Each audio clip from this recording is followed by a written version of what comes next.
Hello students, how are you बच्चों। I hope आप सभी बहुत अच्छे होंगे। बेटा हमारी 9th क्लास की ज्योग्राफी चल रही है।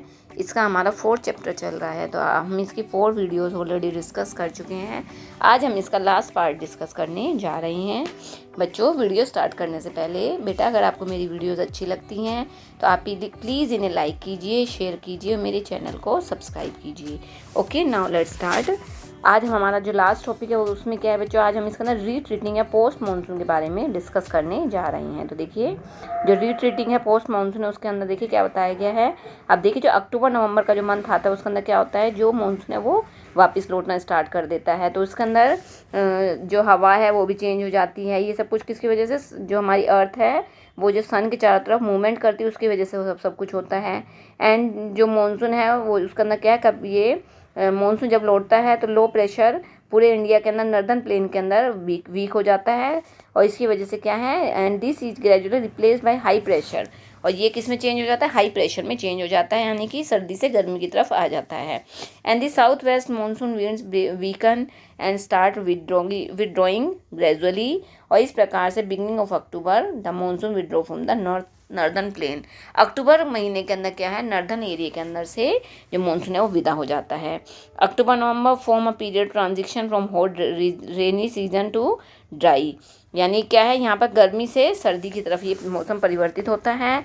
And retreat of monsoon is marked by clear skies, और इसके अंदर क्या हो जाता है, आसमान बिल्कुल क्लियर हो जाता है।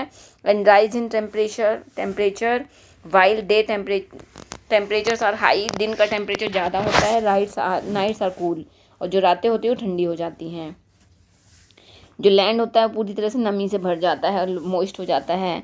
उसके अलावा high temperature, humidity and weather becomes rather oppressive during the day, और गर्मियों में क्या है, दिन के समय गर्मी होने लग जाती है। एंड इसे कॉमनली अक्टूबर हीट के नाम से जाना जाता है। सेकेंड हाफ ऑफ अक्टूबर में mercury begins to fall rapidly in northern areas, northern India के अंदर क्या है फिर से चेंज आना स्टार्ट हो जाता है। लो प्रेशर कंडीशन आ जाती है over the northern western India के अंदर, and transfer to the Bay of Bengal by early November. और ये नवंबर के स्टार्टिंग में ही क्या है, बे ऑफ बंगाल के संपर्क में आती हैं। And this shift is associated with the occurrence of cyclonic depression which originate over the Andaman sea, और ये कहाँ से निकलती है, अंडमान सी से ओरिजिनेट होती है। और इस प्रकार का जो साइक्लोनिक सिस्टम बनता है वह cross the eastern coast of India causes heavy and widespread rain, इसकी वजह से यहाँ पर इस एरिया के अंदर क्या है, बहुत भारी वर्षा आती है। And these tropical cyclones are often very destructive, और ये जो हवाएं होते, साइक्लोन्स होते, बहुत ज़्यादा विनाशकारी होते हैं। कई जगह पर बहुत ज़्यादा क्या कर देते हैं, विनाश भी कर देते हैं।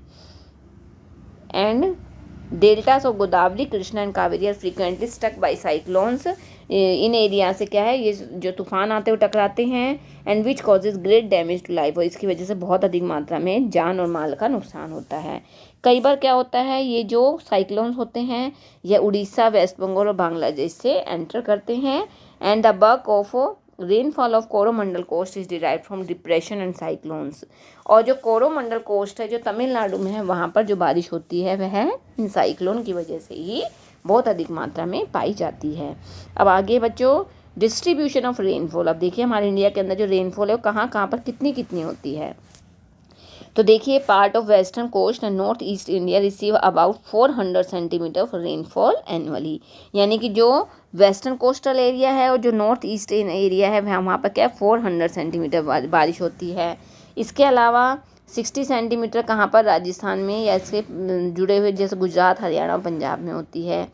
एंड जो डेक्कन का प्लेटू है वहाँ पर क्या है, rainfall equally low in the interior of the Deccan plateau and east of the Sahyadris. अब इस प्रकार से बेटा क्या क्या रीज़न है कि कहीं पर जो बारिश है वो ज़्यादा हो रही, कहीं कम हो रही है। Third area of low precipitation is around ले इन जम्मू कश्मीर, और जम्मू कश्मीर का जो ले एरिया है वो क्या है, वहाँ पर बिल्कुल भी बारिश नहीं होती है। Rest of country receives moderate, और बचे हुए पार्ट के अंदर क्या है, मॉडरेट रेनफॉल होती, ना बहुत ज़्यादा होती ना ही बहुत कम होती है। Snowfall is restricted to the Himalaya region, और जो स्नोफॉल है हिमालय रीजन के अंदर जो स्नोफॉल है लौटते मानसून में वह भी बंद हो जाती है। Owing to the nature of monsoon the annual rainfall is highly variable from year to year, मतलब क्या है, चेंज होती रहती है। Variability is high in the regions of low rainfall such as part of Rajasthan, Gujarat के अंदर बहुत कम बारिश होती है। And as such while areas of high rainfall are liable to affected by, और कहीं पर इतनी ज़्यादा बारिश आती है कि वहाँ पर क्या हो जाता है, बाढ़ आ जाती है। तो इस प्रकार से कहीं पर हमारे इंडिया का जो लोकेशन है उसकी वजह से ये क्या है, मानसून है, बारिश है, कहीं पर बहुत ज़्यादा होती है और कहीं पर बिल्कुल ही ना के बराबर बारिश होती है। तो इस प्रकार से ये जो मानसून है इसे क्या है, इसका डिस्ट्रीब्यूशन हमारे इंडिया में अलग अलग एरियाज़ में हुआ है। Monsoon as a unifying bond. अब देखिए जो मानसून है वो क्या है, एक एकता यानी कि यूनिटी का प्रतीक कैसे है। तो देखिए जो हम सब ने अभी स्टार्टिंग में पढ़ा था कि जो हिमालय रिवर है वो हमारी प्रोटेक्शन करता है सेंट्रल एशिया से, जो ठंडी बर्फीली हवाएं आती हैं उससे। लेकिन अगर सोच कर देखिए हिमालय पर्वत नहीं होता तो क्या होता, जितनी भी बर्फ़ वाली हवाएं हैं, ठंडी हवाएं, वो सारी हमारे इंडिया में एंटर कर जाती और हमारे यहाँ के टेम्परेचर को बहुत ज़्यादा डाउन कर देती। और लेकिन हमारा इंडिया 3 साइड से कोस्टल एरियाज़ है, इसका 2 साइड से कोस्टल एरियाज़ है। इस वजह से क्या है, जो कोस्टल एरियाज़ है और 3 साइड से पानी से, समुद्र से घिरा हुआ है, इसलिए यहाँ का जो टेम्परेचर मॉडरेट रहता है। कोस्टल एरियाज़ में ना गर्मी होती है ना ही सर्दी पाई जाती है। इसके अपोजिट अगर हम हिमालय एरियाज़ में देखें तो वहाँ पर क्या है, ऑलमोस्ट पूरे साल वहाँ पे सर्दी रहती है। और अगर हम इसके ईस्ट पार्ट में आते हैं तो वहाँ पर विश्व की सबसे ज़्यादा बारिश होती है, और इसके वेस्ट में आते हैं तो वहाँ पर क्या है, विश्व की मतलब वहाँ पर इंडिया की सबसे कम बारिश पाई गई है। तो इस प्रकार से ये जो क्लाइमेटिक जो कंडीशन है ये क्या है, अगर बारिश नहीं होती, मानसून नहीं होता तो क्या है, हमारे इंडिया के अंदर बहुत सारी चीज़ों की प्रॉब्लम हो जाती, अच्छे से प्रॉपर तरीके से क्रॉप्स प्रोडक्शन भी नहीं हो पाता, और जो हमारे इंडिया के लिए बहुत बड़ी प्रॉब्लम बनकर आ सकता था।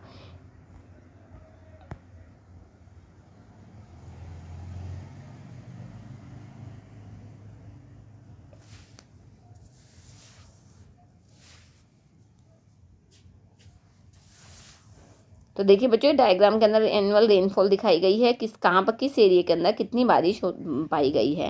And are very much tropical typical of monsoons the Indian landscape, its animals and plant life, its entire agricultural calendar and the life of the people including their festives revolve around this phenomena. Year after year people of India from north to south and from east to west